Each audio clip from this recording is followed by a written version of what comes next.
That's all started. Hello there and welcome. For those of you who know me, I'm Blake. For those of you who don't and have found your way here from somewhere on the internet, welcome, I'm SoloSlime. I'm going to show you some basics of Unity as well as some basic coding principles to guide you from here on out. This is going to be a very beginner-friendly lesson, so if you have no idea what's going on or no idea how to code or just want to get started, this is a great place to start. Get rid of some of this. No. And the first thing you need to know how to interact with is something called variables. So there are several variables.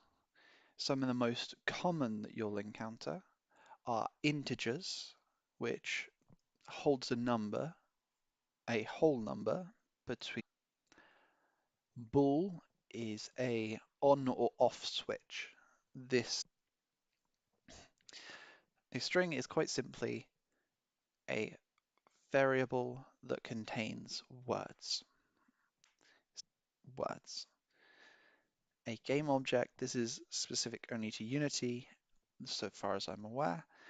It's not something that's within C# itself, but a game object is a variable that will hold a instance, or better yet, a reference to an object that exists within your game or project that you're currently working on.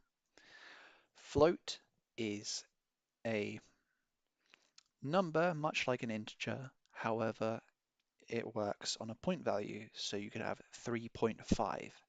If you're working on points as opposed to whole numbers, they are floats, not integers. You can have 3.5 as a float. If you try to do that as an int, it will scream at you repeatedly until you find out exactly what it was in your code that you did wrong, and then you fix it.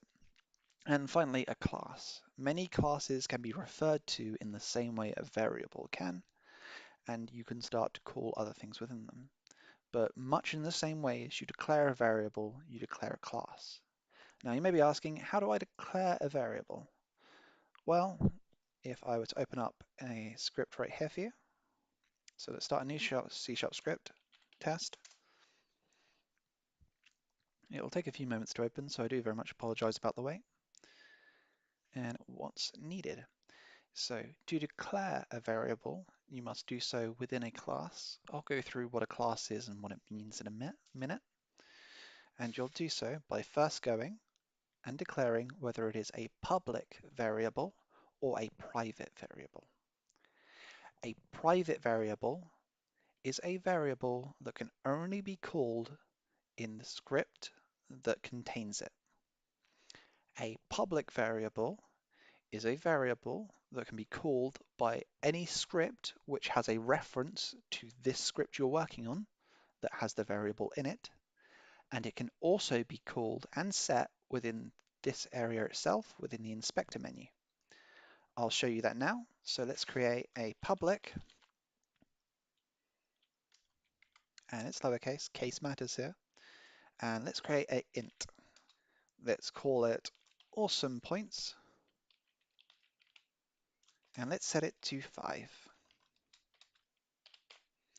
And at the end of anything, whether it's you're declaring a item or so long as it's a line of code, generally speaking, you need to add this at the end of it, a semicolon. Unless you're declaring a function, which we'll go over in a minute, or opening and closing states, then no, you just need to do this and add that at the end. Now, we have awesome points that exist, and as you'll see, if we go into here, and let's attach it to the only object we have at the moment. Let's just make a blank object first and attach a camera to it. This, not camera, a test to it. So you can see our test script is here. Now if we save this test script, you can see that our variable, awesome points, is listed here. Now beyond being a variable that you can amend in the inspector window, anything else that has an instance of this script will be able to call that. There is another variable thing we can do with variables that you need to be aware of. We can do something called making them a static variable. To do so, you put static at the front, and when a variable is static, It means there will only ever be one universal instance of that item. So here we got awesome points. So if I were to use that variable, awesome points, anywhere else, it would change the value of awesome points here, and everywhere else would get the value of awesome points from here. There's only one. Think of it like if you put static on it, anything with that name suddenly becomes a Highlander. There can only be one, and that one will always have the same information as any other awesome points anywhere else, or whatever you want to name it. So here we have, just so you're aware, how we reference this. So this is static access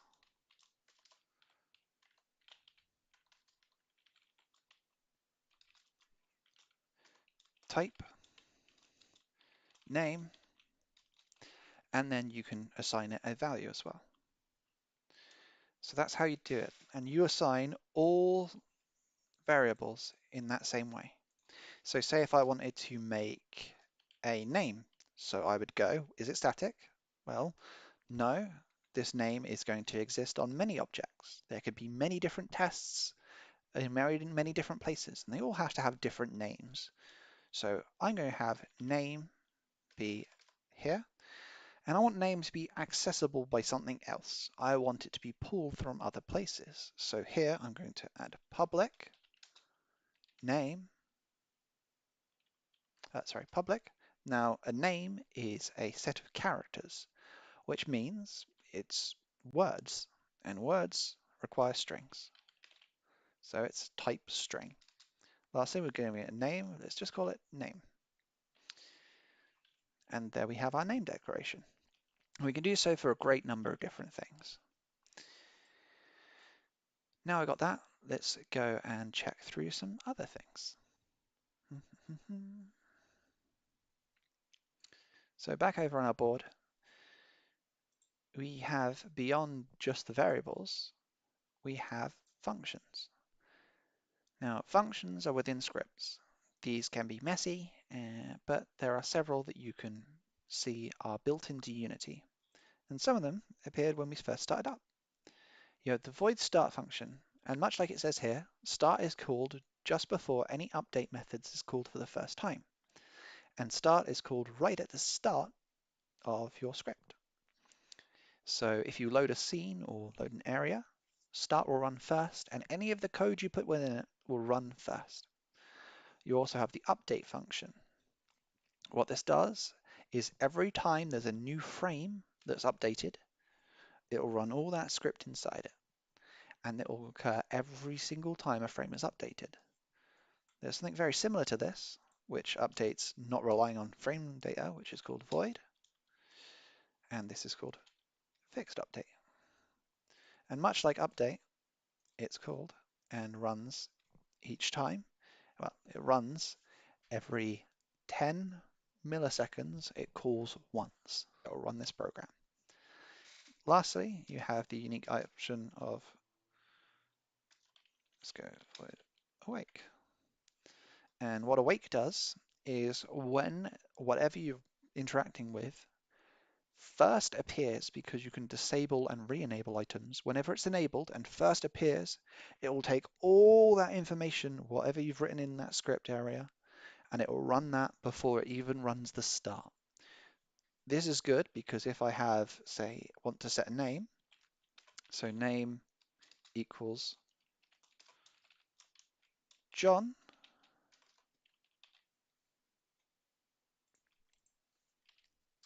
and then I could check here. So then if something in here said, if it was John, do this, then it would be able to check that it's John because it set John at awake, which is when it first appeared. Okay? So let's cover that off. Now, let's go over to something.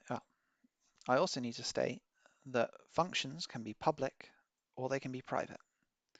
A private function will only run in this script, so no other script that I have that has an instance of this script will ever be able to run anything that's listed as private. So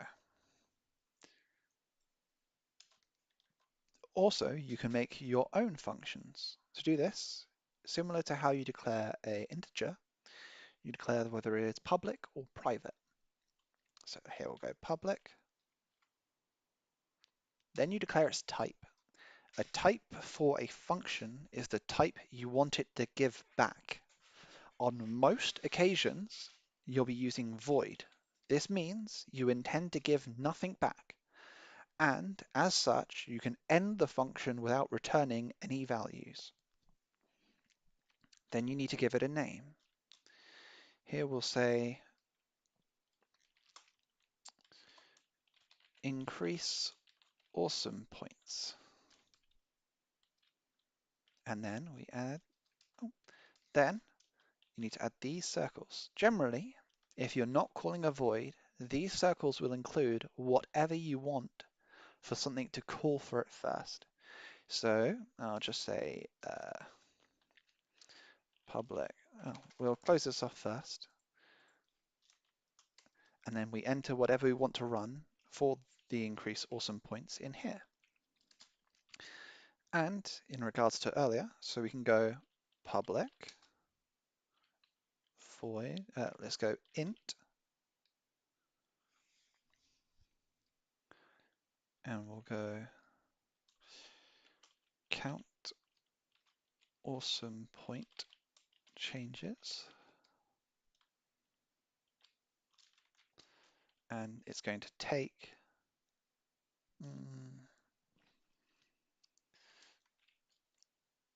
let's go something else. Let's go add awesome points,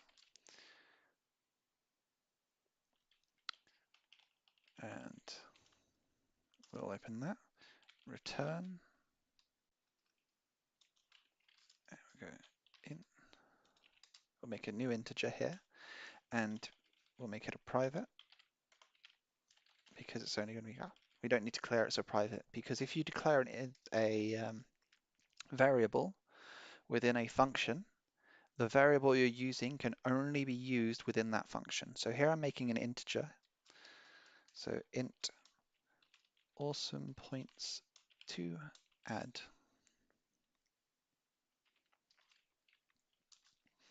Now if we go int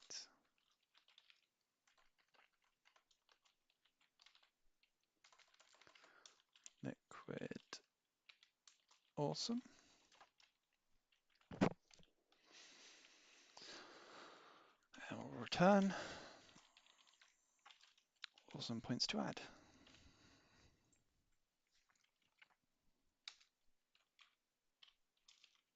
So first off, these will equal 0, and then we'll go liquid awesome. So we'll go awesome points to add equals. So we can go plus equals. What this does is it takes the awesome points to add and it adds it by itself, adds it to whatever we add next. So here we're going to add liquid awesome, and it will do that. You could also write it as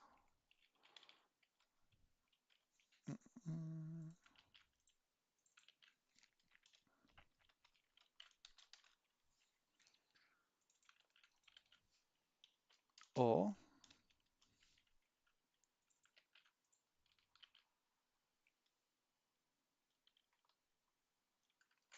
yeah, that's the only two ways you can reference it there. If you want to increase it by 1, you can do something like this. So here we got awesome points. So awesome points plus plus. And that means that it will just up itself by 1. We could also do plus 1 or plus equals 1, and that will add 1 to it. But just going plus plus is a lot easier. So let's remove these. And just like before, you can go through and add 3 to this, and you can change variables that way. So here we've got awesome points adding to liquid awesome. It's going to return awesome points to add.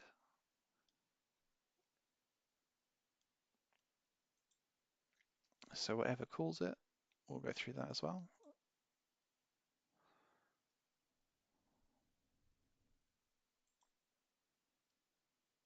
And we could get liquid awesome, but in this case, we don't need any of that. And you'll notice that these public voids are empty. Nothing's calling them. As you can see up here, it's 0 references, so awesome points would never do anything. Let's try and make that not the case. So we're going to add a button. UI, button. Looks big. Let's click on canvas and you'll see how tiny it actually is. And you can see it in our game object. So this here's how it will show to everybody else using this. So on our button, let's add our test object. You can just drag it in and there it is. So let's put our button. Let's add an interaction for our button. So we can do that by clicking the plus. And we'll need a reference to the object. Well, here we go. We've got a script right here. And you see where it says functions. We can go down to functions, test. That's the name of the script we have. And you may notice increase awesome points is listed on here. And that's the blank function we had. And we can make it so that when we click the button, it does that thing. But you'll notice because awesome points is a static variable, it's not listed on here. But if we make it a public variable, where it's only used here, or only used within this script, it will now show here. So if we take this button and give it a click, you'll notice our awesome points increases because it's calling that function that increases our awesome points. Now let's add a little bit more. So what if we want our awesome points to show somewhere? Well, we can take a text element and have that show. Now there's several libraries up here.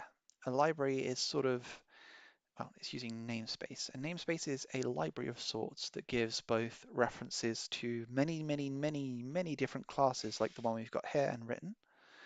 It also has different objects. These are things that can be used like variables.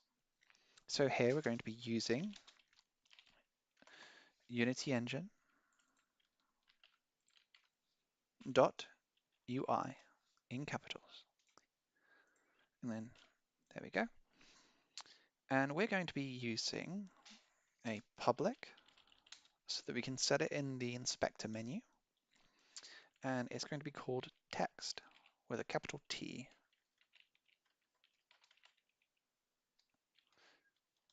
Nope, it's not text alignment. And we're going to name this name. And let's add another one. So public. And let's use a lowercase name for the string. Let's add public text. And we'll call this one A points, which will hold our awesome points. Now we've got an awesome point increaser. Let's add a public void. Well, let's add a public awake. Actually, let's just add an awake function.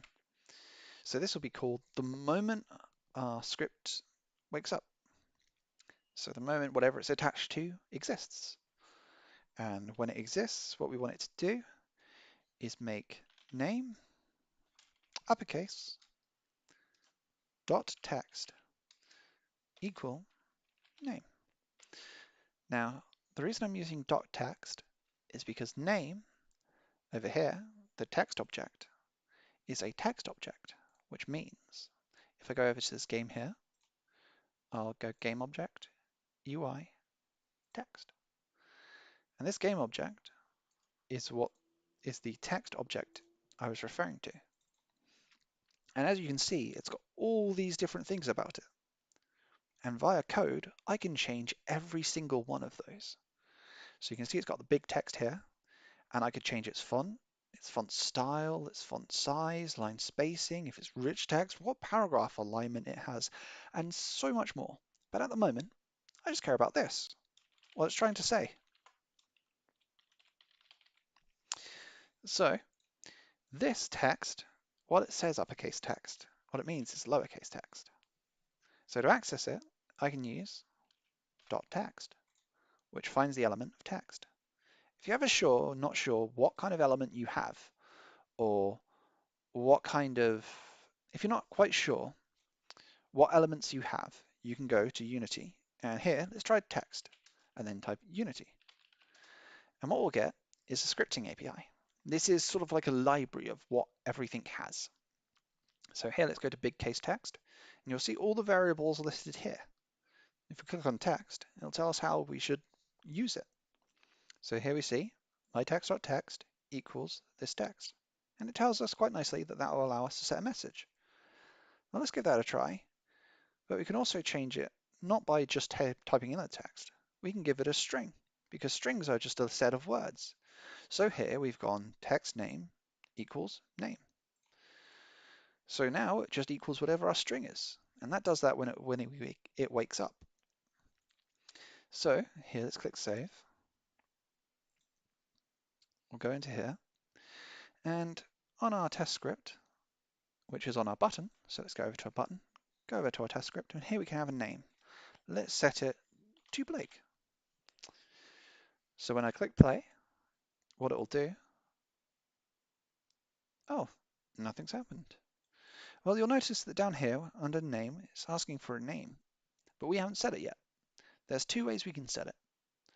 We can either grab the text object and drag it in itself. So here we'll go click and drag into name.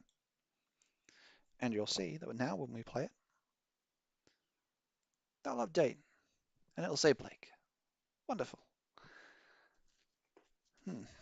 We also probably want to get awesome points. So let's make another text. Let's duplicate it and just drag it up. But this time, let's call it something else. Let's call it awesome points.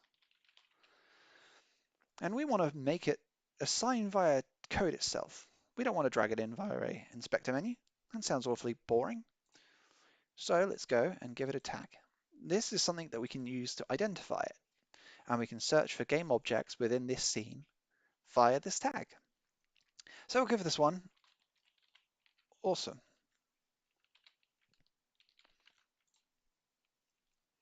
And now we can go over to this text for awesome points and give it the tag awesome.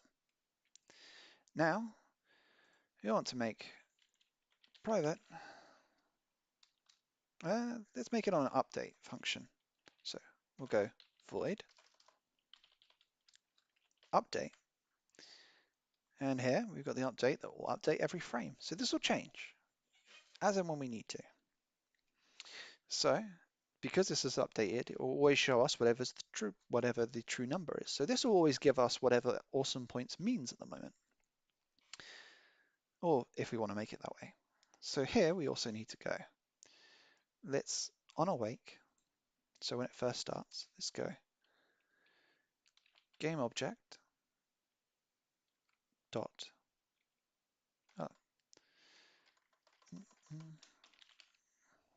game object dot find game objects with tag, or object with tag. The difference is one will return us a list of objects it's found with the tag we're looking for, but on this occasion we know we're only looking for the one, so we can just find game objects with the tag. And let's use the tag awesome.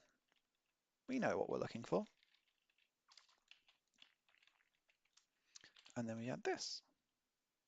Nope. With tag, and then we just enter in the tag. That's awesome. Well, we have that. Now what do we do? Well, let's make the game object with tag awesome.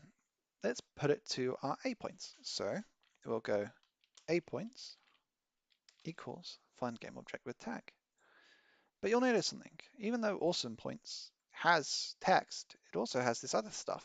Canvas renderer, default material, rect transform. It has a lot of stuff we don't need.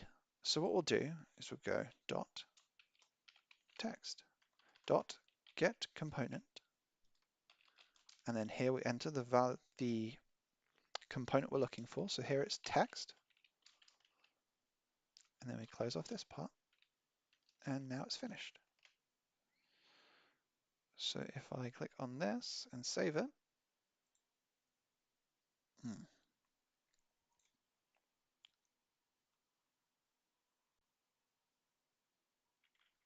ah, we've misread it. If you always have a problem, you can always look down here, and the console will happily tell you exactly what the problems are. So with that in mind, let's get that all cleared up and save. Now we added the S to our A points, but it's also telling us something else is wrong. What is it? The object reference is not set to the instance of an object. Okay, so it looks like the game object we're finding is not working. AUSOME, AUSOME, capitals, yeah, that's all fine. So let's change this into a game object and set it directly instead.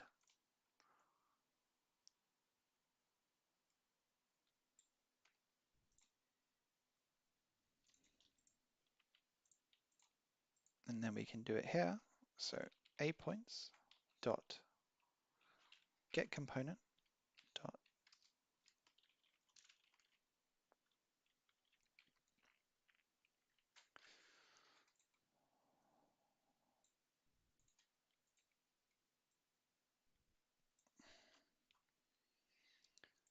so public, and then we'll go, oh, let's set it to private. We don't need these to be public. Well, we don't need this to be public anymore. Private, game object. Let's make this public as we want it to be accessible by something else. No, let's make this private too. It doesn't matter on this occasion. So this is private, and this is going to be text.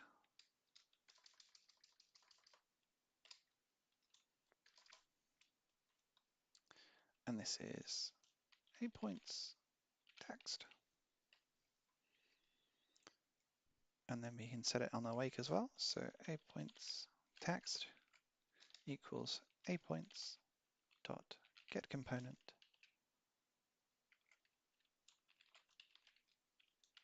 text. So what this does is this finds an object labeled awesome. So here we have the item labeled awesome, and it saves a reference to it so we can use it later. And here's at the reference, what we're doing is we're setting A points text, a text item, to equal whatever text is. And then in the update, we can go A points text dot text equals awesome. And we'll have to use something to turn awesome points from an int into something else. There's a system area for this in our collections up here. So what we'll do is go system dot convert dot to string, and what it will take is our value. So here we'll type in awesome points and finish it with a semicolon. So what it's doing here is it's converting awesome points into text. So we can do this. So we can go from awesome points equals, and then it will finish it off with whatever awesome points actually equals. Isn't that chipper? So let's give that a try and see if this is working for us. And we'll need to remember to save before we try running it in code.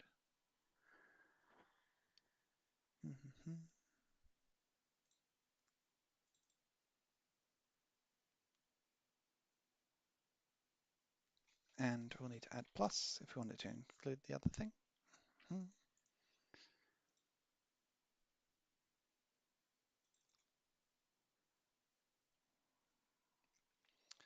I think it's not able to check things while in awake. So just to double check if that's the case, we'll go private, or we'll just go void start.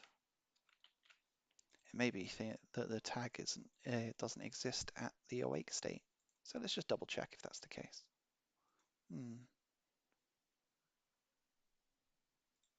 Oh, there we go. We can see that the awesome points is increasing. And I don't know what this is moaning about.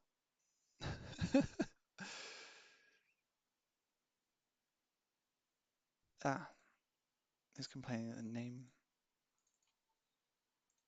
text name doesn't CS23. It's complaining the name is wrong.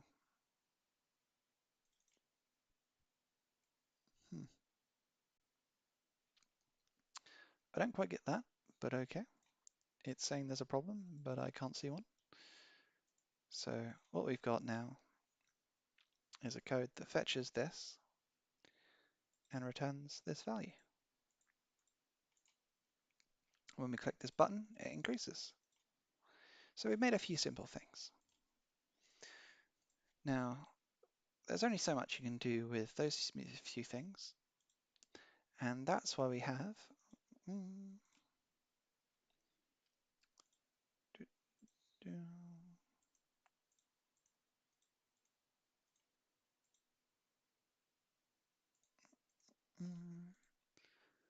I very well may have deleted it. My apologies. Oh, not that one. So there's various statements you can make as well. There's if statements and switch statements. As you go through games and various other things, you'll need to make sure that, well, certain values are as they are. So let's go back to our little test script here. Let's have another item. So let's make it a public text. And this one we're just going to call response. Now I can see that we've made a great deal in regards to making something that increases our awesome points. And obviously somebody's going to appreciate how awesome we are, right? So let's make a bunch of responses. So let's make it on the update. So let's go if. So this is an if statement, and then we open these to check. So if awesome points, and it's a numerical value, so we can use logical operators like greater than, less than, equals, not equals. Now, equals here isn't normal because equals are signs in code, so you need to double equals and that checks. So this is an assignment, this is a check. This checks, this checks, and this checks. So what do we want to check? Well, let's see if awesome points is greater than, say, 10. And then, because this is a sort of sub-function, or a statement of sorts, we'll need to open up these little curly braces. And we're basically running subcode.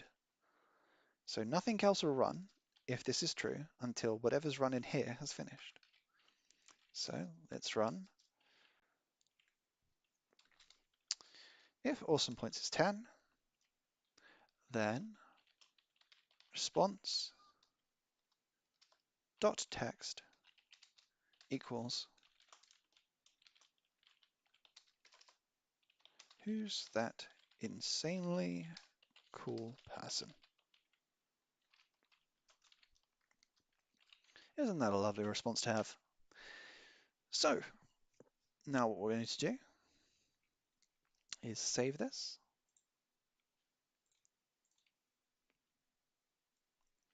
Click. Ah, we'll also need to make a new text object. So let's go back to the canvas here. Let's go to duplicate the text. Let's drag this up here. And let's call this response. Oh. And actually, let's put it below the button.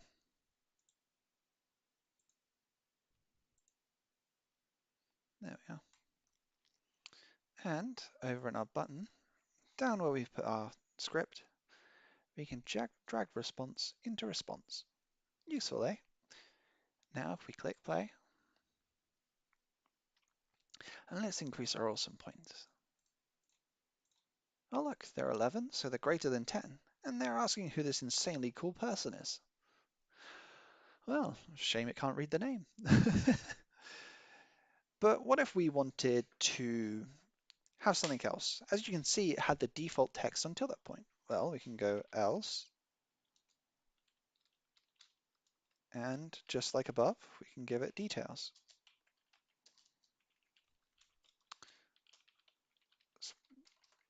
Response.text equals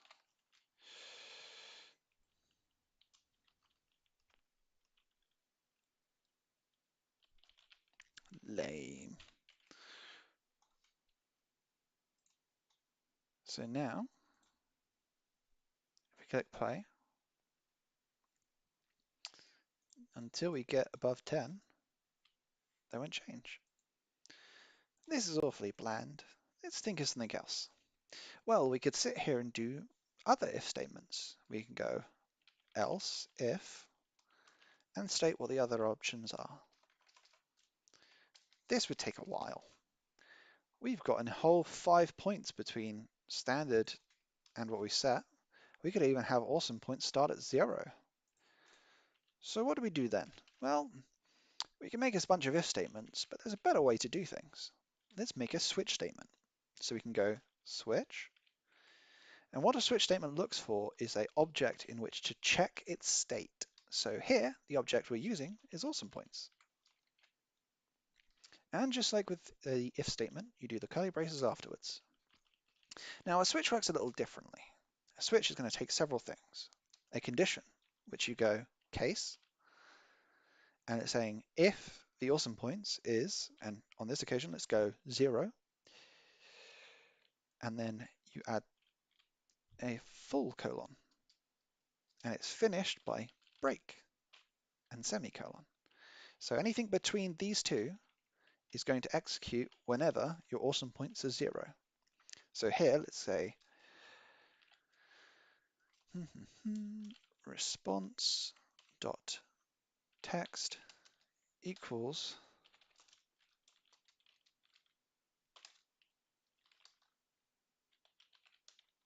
wow, so lame. No awesome points? Ugh, shame. It's rough, buddy. So let's go and make a few more. So case 1, case 2, case 3. So let's say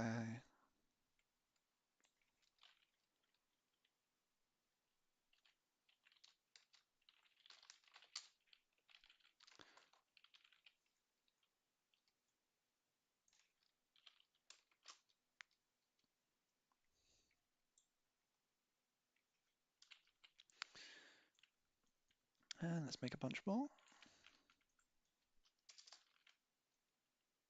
Let's make case 5, case 6, case 7, case 8.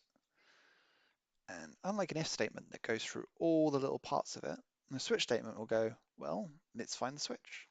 And it'll just run that. Which is a lot easier than making several checks every 5 seconds, I'll tell you that. Now we've got 3, 4, 5, so let's go. Oh, else if we go 4, 5, 6, 7.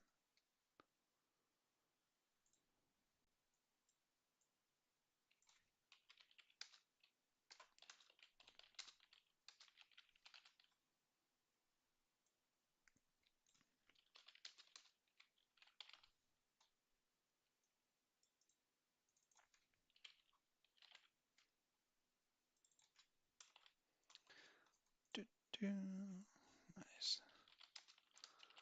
So now we've got all our different cases. So now we can save, and this time when we go over and in, okay, I guess, well, we just set it in our editor, so let's set it back to 0 and click play. Now got 0 awesome points. Wow, so lame. Let's add one more. Still not great. Who? Zzz. I could do better. Okay, I guess. Nice. Dude, so cool. Each time we go above, it's just going to stay the same because we don't have an instance for that case. So wonderful. Now we found out how to do case statements. Now you know how to do case statements and everything else. Let's start to make something reference another script. Maybe a little difficult, but try to stay with me. So let's go create C# script, say buddy script. Now what I want this buddy script to do is it's going to take and set the name in name. So let's go text. Let's go using Unity UI.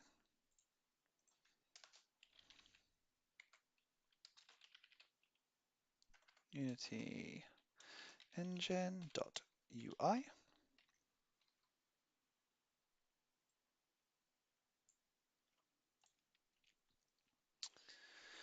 And we're going to get rid of all this stuff.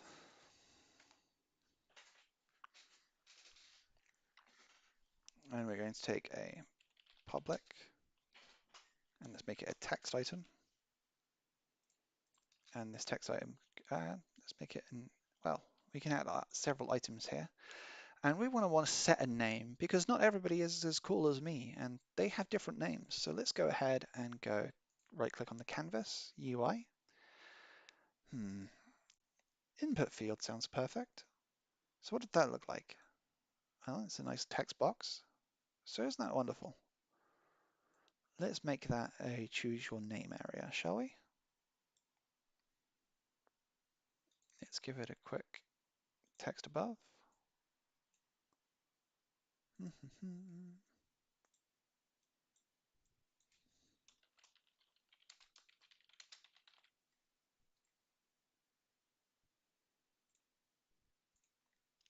So now we've got an area where we can put in a name.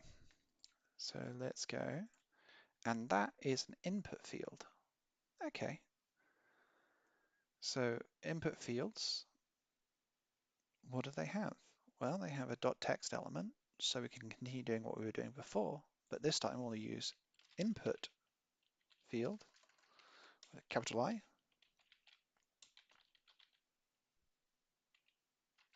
and this one's going to be called your name. Okay, public,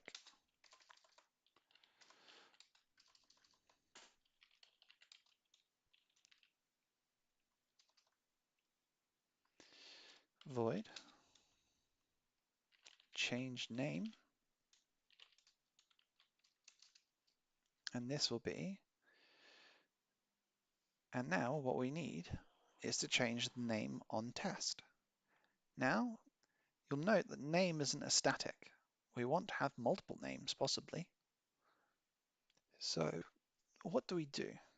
If we want to have multiple names and want to change our name, well, first of all, we'll need to change, if we want our name to change, we'll need to change it from awake so that it sets in the update function or in anywhere that's called repeatedly. So now it'll just update whenever we update. And we want to change the name in test, but we can't reach it. Well, test is a class. And what is a class but a function? So we can have a public test, and we're going to call it test. Now, because it's public, we can set it in the inspector. So we can just drag our instance of test into our section. So let's do that now. So our test is on button. You can see it's test script, but we haven't put our buddy script on anything. So let's go and pop it on our input field. Where it goes doesn't really matter, so long as it exists somewhere. So here we have our buddy script. And let's save everything as is at the moment. And we'll see now that our buddy script is asking for our input field. Well, it's right here. Here you go. It's also asking for a test. Well, I know the test is on the button, so I can just drag the button over, and it'll find the test inside it. Oh, look, perfect. And the reason it says button and in brackets test is because it's checking the test script within that button. See, scripts are wonderful and you can attach them to many different things. So there could be two separate tests and we'll need to decide which one it wants to grab. So we can either drag it in the inspector or, as you saw before, we can search for it using tags. Now let's continue, shall we? So now we have an instance of it. We need to get the child of it. Because it's a script, we can see it has access to all these different things. And we can see that name is listed as public. So that means it can be called from another script that has this class referenced. So I've called my reference class test. So test dot name, and look, it's already there, equals, and then we've got the input field, your name dot text. Fantastic. So let's add a enter button for that.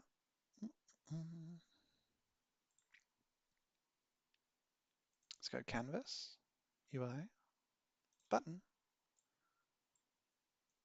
and let's call this button update your name.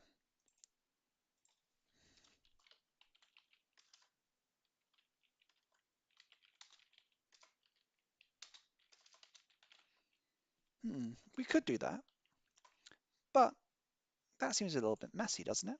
What do you usually do when you use an input field? You hit enter.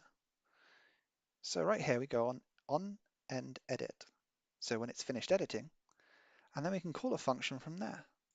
Now we've already got our buddy script right here. We can drag right in, and then we go buddy script, and you'll see, because we made it a public, we can see the change name function right here.